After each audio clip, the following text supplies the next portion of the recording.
Ok, graça e paz, irmãos. Vamos estudar Romanos? Feche seus olhos e vamos falar com Jesus. Paizinho, nós agradecemos, ó Pai, por tudo que o Senhor tem feito.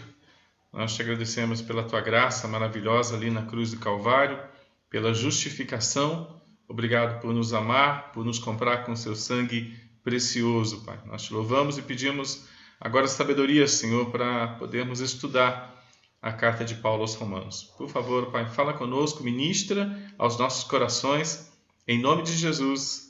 Amém. Amém. Vamos estudar Romanos, então, irmãos? Pecado e a justificação, os capítulos 1 ao 4 da carta de Paulo aos Romanos.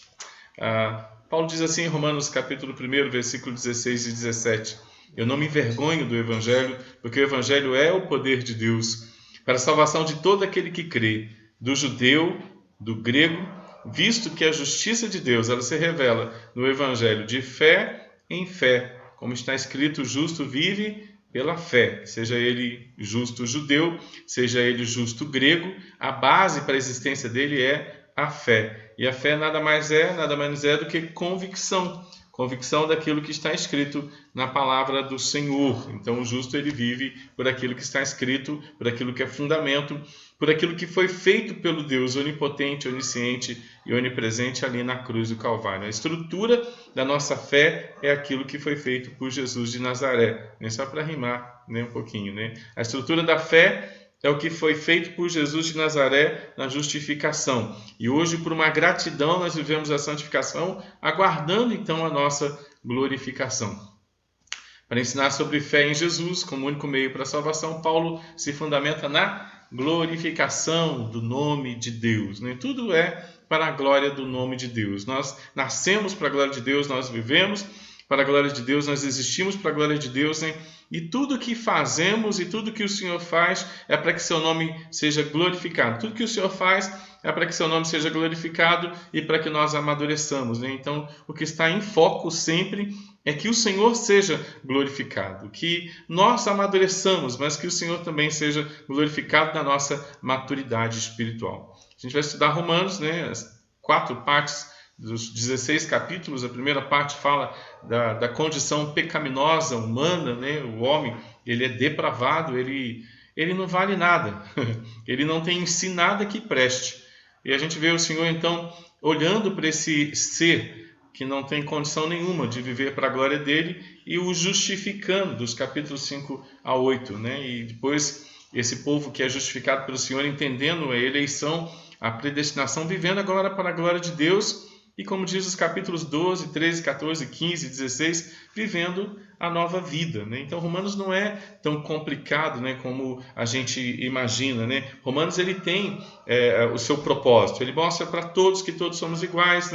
Aqueles que estão na igreja devem lutar em termos de santificação, lutar contra os seus pecados, adorar em espírito e em verdade, ler a Bíblia constantemente, estudar capítulo por capítulo, não tirar versículo isolado das Escrituras para criar doutrina, mas estudar capítulo por capítulo, estudar livro por livro, estudar toda a palavra de Deus, de Gênesis, Apocalipse, constantemente, diariamente e definitivamente, para que então possa entender que somos do Senhor, fomos comprados e lavados pelo seu sangue, fomos justificados pelo Senhor, para viver essa graça, para viver comendo, bebendo para a glória de Deus ou fazendo outra coisa qualquer para a glória do Senhor Jesus Cristo. Tá bom, irmãos? Então isso tudo leva a gente a uma nova vida através da gratidão. É interessante lembrar que Romanos capítulo 12, ele logo diz, baseado em tudo que nós estudamos dos capítulos 1 ao capítulo 11, tudo que Jesus fez por vocês, vocês eram depravados, não valiam nada, por causa de tudo que Jesus fez por vocês, a justificação. Então, o apelo de Paulo em Romanos 12 para começar a falar sobre aqui a nova vida, ele diz: rogo-vos, pois, irmãos, baseado em tudo que Jesus fez, façam a parte de vocês. Entrega a vida, consagra a vida. Rogo-vos, pois, irmãos, pelo sacrifício de Cristo, que vos apresenteis como sacrifício vivo, santo e agradável a Deus, que é o culto pensado, o culto racional de vocês. O que é culto? O que é congregar? Congregar é entender-se dentro do reino de Deus, como povo de Deus, e agora, sendo povo de Deus, fazer aquilo que o Senhor requer de nós. Rogo-vos, pois, irmãos, por aquilo que foi feito por Jesus. Apresentem os vossos corpos por sacrifício vivo, santo e agradável a Deus, que é o seu culto. Não vos conformeis com este século, mas transformai-vos pela renovação da vossa mente, fé, para que experimenteis qual seja a boa, perfeita e agradável vontade do Senhor. Que interessante a gente poder viver isso tudo aqui, entendendo, então, lá no finalzinho, depois da compreensão que a gente pode viver e deve viver uma nova vida. Mariana, participação? Missionário Alcino colocou: Bom dia, Alcino.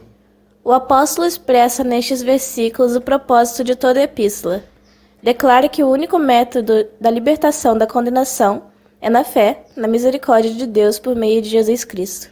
Qual seria o versículo, então? O Romanos 1,17?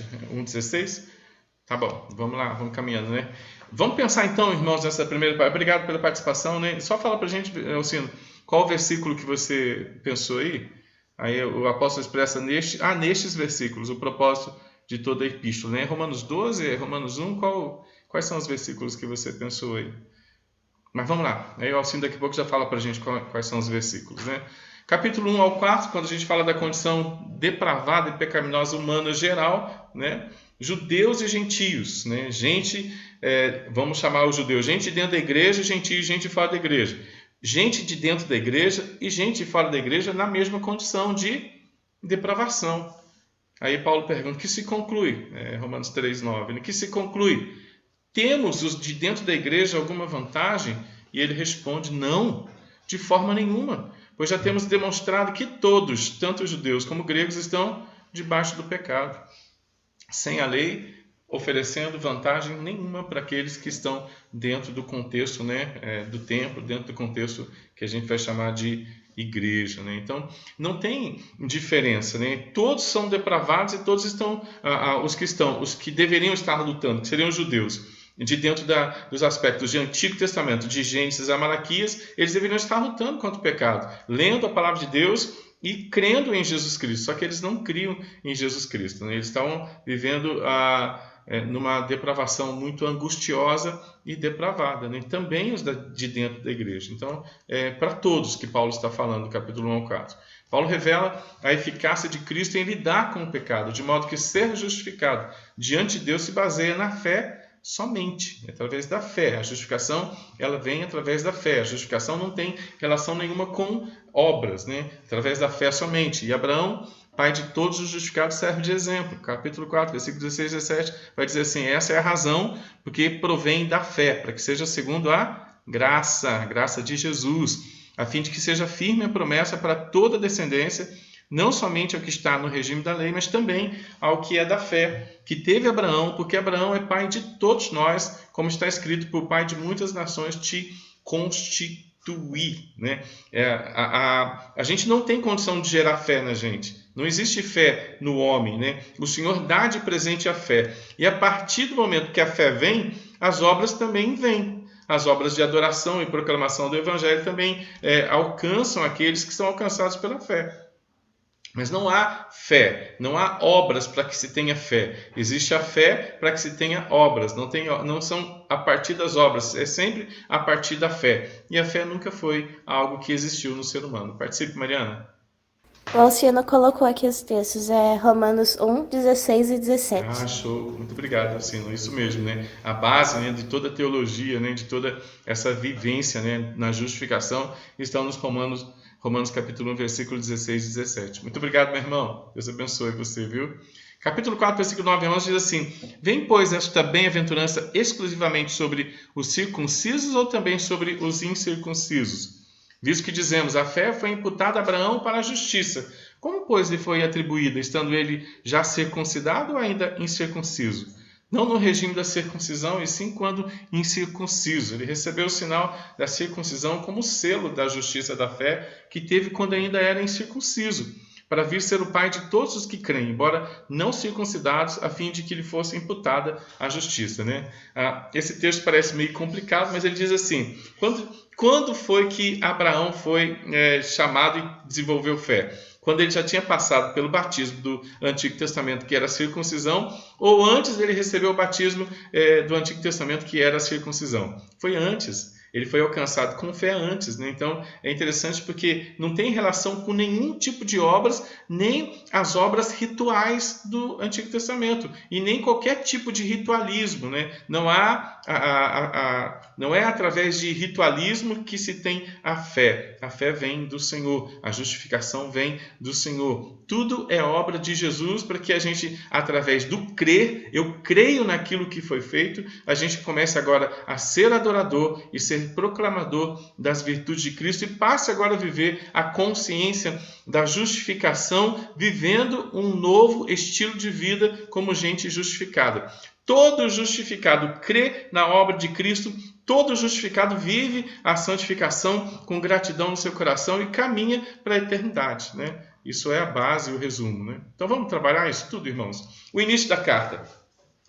Paulo começa, irmãos, a sua carta não somente com a identificação normal de Paulo para a igreja de Roma, mas ele inclui na saudação uma explicação breve, bem profunda de quem é o Paulo que está falando ali. No entanto, essa apresentação não mostra quem é Paulo a partir dele mesmo, mas ela revela o Paulo chamado por Jesus e revestido por sua graça salvadora. Este Paulo é servo, é doulos, é escravo, uma palavra que para os gregos causava até espanto e uma aversão. Mas esta era para Paulo a melhor denominação para o cristão, a melhor identidade para o cristão, pertencer completamente, absolutamente, totalmente ao seu Senhor. A convicção de Paulo, logo na saudação, revela então a autoridade que ele tinha para escrever essa carta tão profunda. Olha só, Paulo era servo, um escravo à disposição do Senhor, era chamado para ser apóstolo, convocado e eleito para ser apóstolo, uma convocação que era irresistível para representar o Senhor Jesus Cristo, e Paulo era separado para o Evangelho, para a proclamação das boas novas preditas desde o Antigo Testamento. Agora, pensa comigo se isso também não é a definição da nossa vocação, né? Paulo, servo de Jesus Cristo, capítulo 1, versículo 1, chamado para ser apóstolo, separado para o Evangelho de Deus, né? Olha que coisa boa, né? Você pode mudar o seu nome aí, né, para entender, né, a tua vocação, né? Você, Edivaldo, servo, escravo do Senhor, né? Por isso rogo-vos, pois, irmãos, pelas misericórdias de Deus, que apresenteis os vossos corpos por sacrifício vivo, santo e agradável a Deus, que é o culto verdadeiro do escravo. Não vos conformeis com este século, mas transformai-vos pela renovação da vossa mente, para que experimenteis qual seja a boa, perfeita e agradável vontade de Deus.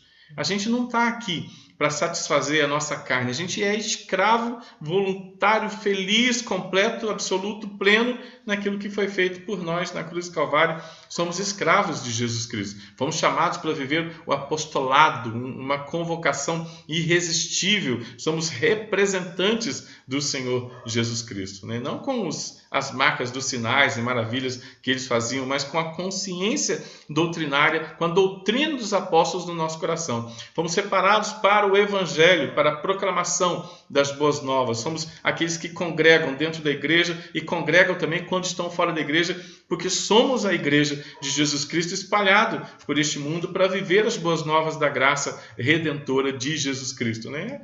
Somos eu e você também, irmãos. É o mesmo chamado, né? O chamado para glorificarmos o nome de Deus como escravos da vontade dele e não como escravos da nossa própria vontade, né? Então, estamos vivendo todos os dias o combate da vaidade contra a verdade. A nossa carne está carregada de vaidade. Todos os tipos de pecado que a gente imagina, eles fluem, eles aparecem por causa da nossa vaidade. Toda atitude de justificado, ela vai acontecer e aparecer por causa da verdade implantada em nós através do sacrifício de Jesus Cristo. Então nós estamos compreendendo quem nós éramos para nos tornarmos melhor, para que através do nosso melhorar glorifiquemos o nome de Jesus que nos comprou e nos tornou então seus escravos, chamados para ele, separados para o Evangelho de Jesus Cristo. O anúncio de Paulo consistia tão somente naquilo que foi prometido por intermédio de seus profetas nas Sagradas Escrituras com respeito a seu filho, né? O capítulo 1, versículo 2 e 3 vão falar sobre isso, quando diz assim: o qual foi por Deus outrora prometido por intermédio dos seus profetas nas Sagradas Escrituras com respeito a seu filho, o qual segundo a carne veio da descendência de Davi.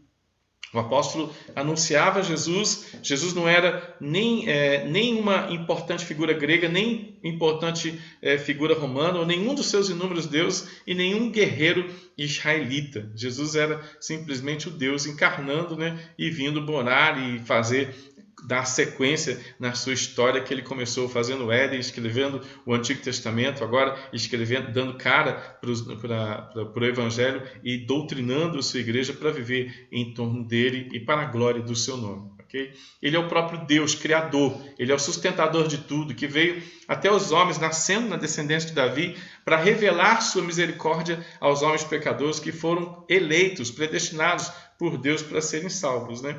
É claro que a gente precisa estar no coração de Deus para entender essas coisas. É claro que a gente precisa estar entendendo a vocação de servo para estar também examinando as Escrituras e nos encontrarmos, então, dentro dos parâmetros santos e perfeitos do Senhor Jesus Cristo. Ele veio para nós, ele nos amou. Capítulo 1, versículo 7 diz assim: a todos os amados de Deus que estão em Roma, chamados, vocacionados, eleitos, predestinados para a santidade, graça a vós outros e paz, graça e paz da parte de Deus, o nosso Pai, e do Senhor Jesus Cristo, a todos os amados de Deus que estão em Roma, né? Aos eleitos que estão agora vivendo em Roma, vivendo dentro desse contexto contexto social da igreja de Roma. Paulo não conhece os romanos pessoalmente e expressa sua vontade de estar com eles para ajudá-los, para ensiná-los, para doutriná-los, para pregar o evangelho ali no meio deles, como ele fez em tantos outros lugares, e também ser edificado e ver o crescimento desses cristãos. O versículo 12 vai dizer assim: isto é, para que em vossa companhia reciprocamente nos confortemos por intermédio da fé. A fé de vocês, a minha fé, né? Então, essa visão gostosa de Paulo, né, é que a igreja de Roma então seja amadurecida pelo conhecimento de Jesus, que Paulo traz. E Paulo também, Paulo diz: olha, eu sei que vocês já conhecem algo sobre Jesus, eu sei que as nossas conversas serão conversas edificantes, conversas marcantes, para que então, em vossa companhia, reciprocamente, nos confortemos por intermédio da fé, por intermédio do conhecimento de Deus, por intermédio da consciência que o Senhor tem dado para vocês e a consciência que o Senhor tem dado para mim, né? Paulo foi para Roma na consciência da edificação espiritual dos romanos, mas na consciência de que ele também tinha sempre algo para amadurecer e aprender com os romanos.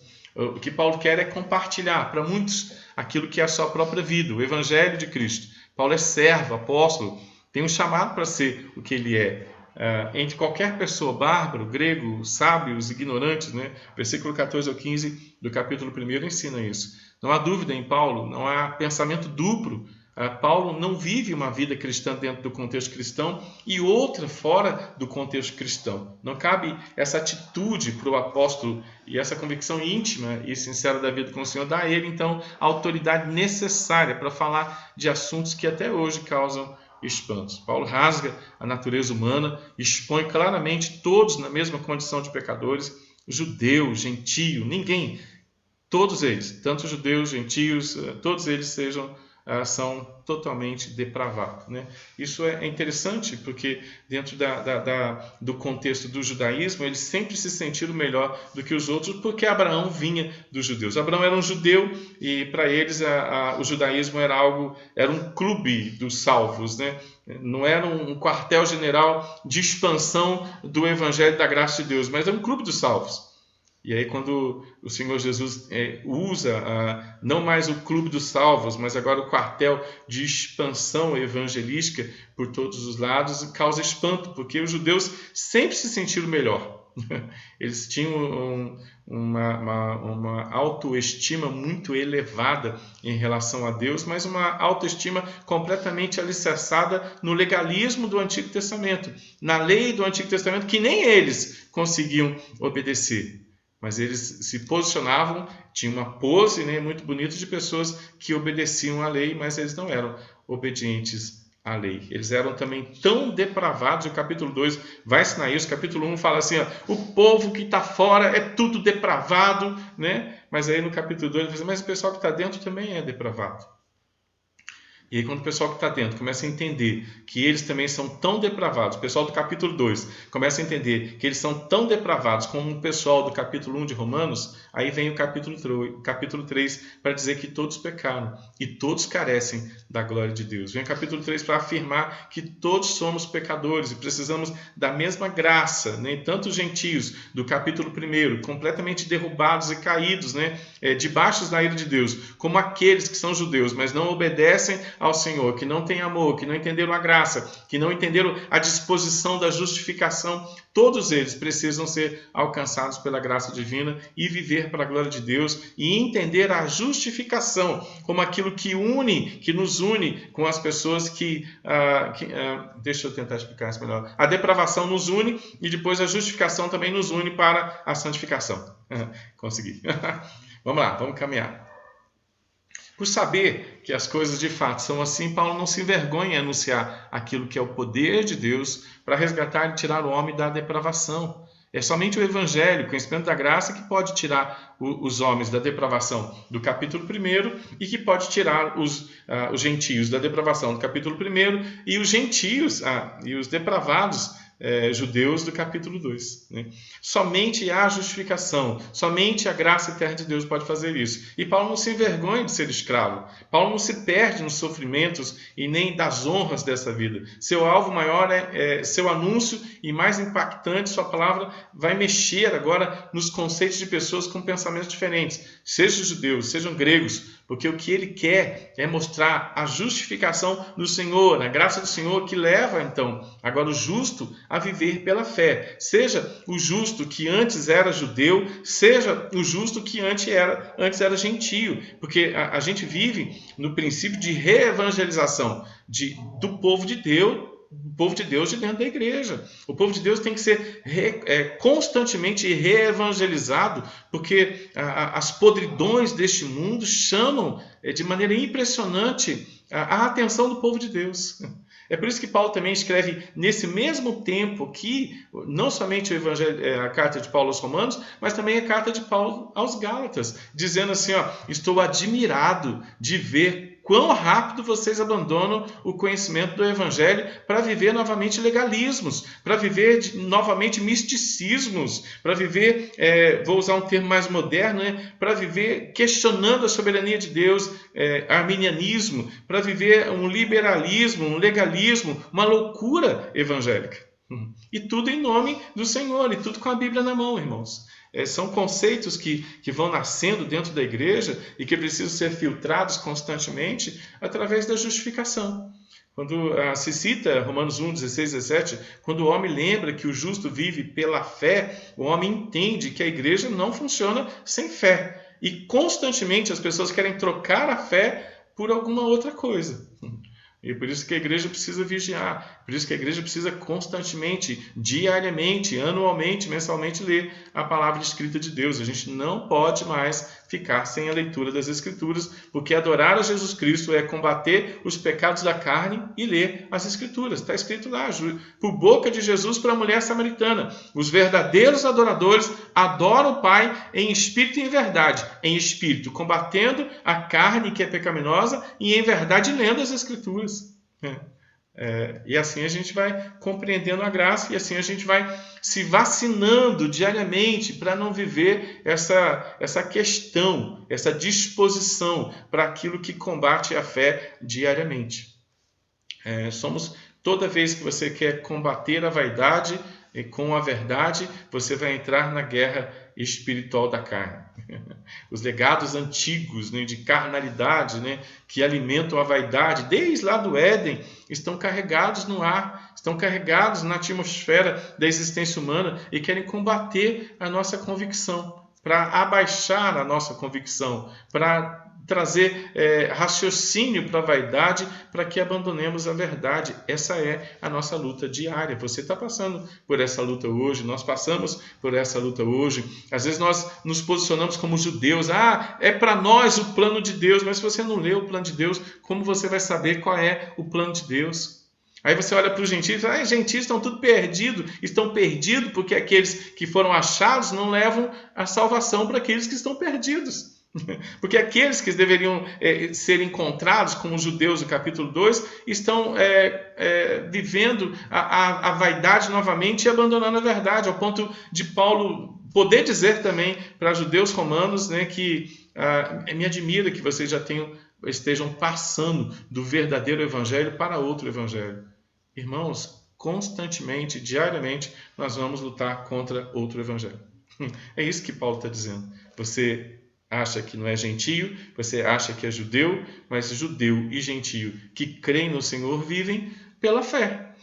Vivem pela fé, vão caminhar, né, para entender a justificação, vão entender a predestinação, a eleição e vão usar todo o conhecimento de Deus, de Romanos 12 até o 16, para viver uma nova vida.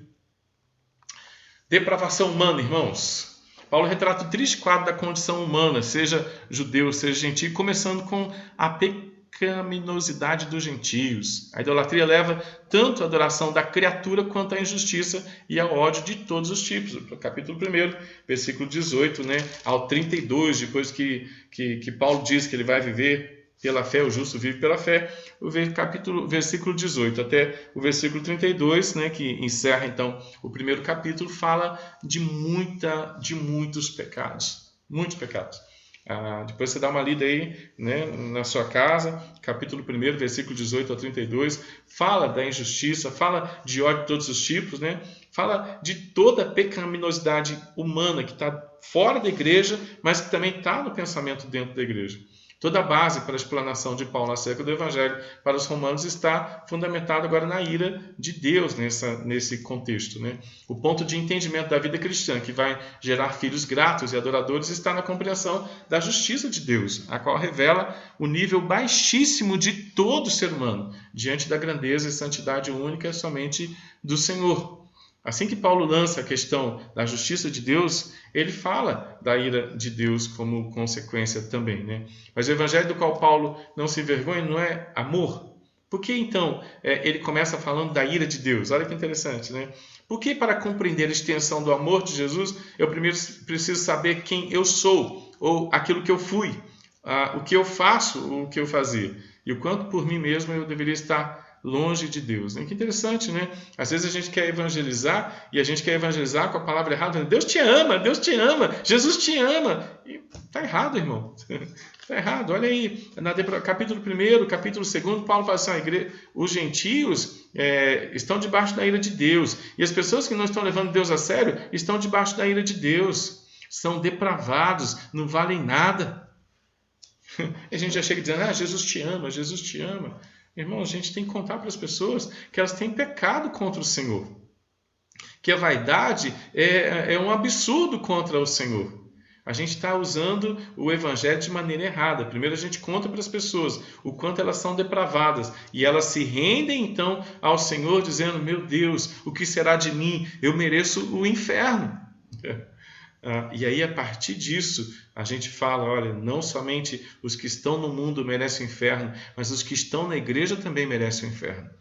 E aí a gente entra com a justificação de Cristo Jesus, que leva o povo agora a se igualar em termos de dependência dele. Quem está na igreja não merece Jesus Cristo. Quem está fora da igreja nunca mereceu Jesus Cristo. Não há um que mereça Jesus Cristo. Não há uma atitude bondosa dentro da igreja. Não há uma atitude bondosa fora da igreja. O que nós temos é a justificação em Cristo Jesus que nos iguala, que nos ama. E a partir disso, a gente começa a viver para a glória de Deus. E é interessante a gente entender isso, né? Eu estava longe de Deus. As pessoas precisam entender que elas estão longe de Deus. Essa pandemia nos ajuda a mostrar para as pessoas que Deus é um Deus irado, que os pecadores estão debaixo das mãos de um Deus que é bravo.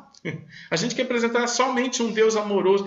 Deus é amor, Deus ama todo mundo, Deus não está irritado, Deus não se ira, Deus é isso, Deus é aquilo. A gente precisa contar para as pessoas o quanto elas têm capacidade de pecar contra Deus, o quanto eu eu tenho capacidade de pecar contra Deus, mesmo estando dentro da igreja, mesmo sendo um pastor evangélico, o quanto que você tem condições de pecar contra Deus e o quanto que a gente precisa viver em espírito e verdade diariamente para que o nome de Deus seja glorificado. A gente peca contra o Senhor com a nossa fala, a gente peca com o Senhor com os nossos sentimentos, a gente vive pecando contra o Senhor com os nossos pensamentos, nós agimos contra o Senhor diariamente, constantemente, somos rebeldes contra o Senhor.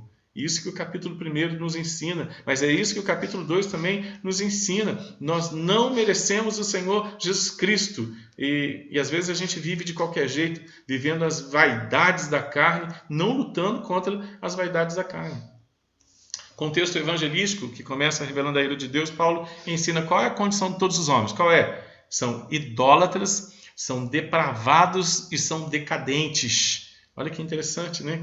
Que tapa na cara, né? Pensa, eu sou de dentro da igreja, Senhor. O que eu sou? Idólatra, depravado e decadente. Eu sou de fora da igreja. O que eu sou? Idólatra, depravado e decadente.